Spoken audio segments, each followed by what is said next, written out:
Good morning, boys and girls. Hey, you guys rocked yesterday's mission. I'm so super proud of you.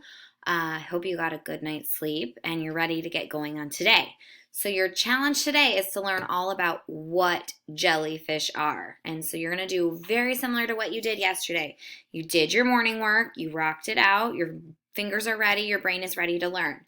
Maggie wrote you a letter telling you what you're going to be looking for. We're going to do some videos, and then the cool thing is you're going to maybe get to join me and do a live read aloud again. We're going to do all sorts of different things. We're going to keep talking about um, length in math and go from there. So hopefully you're having lots of fun.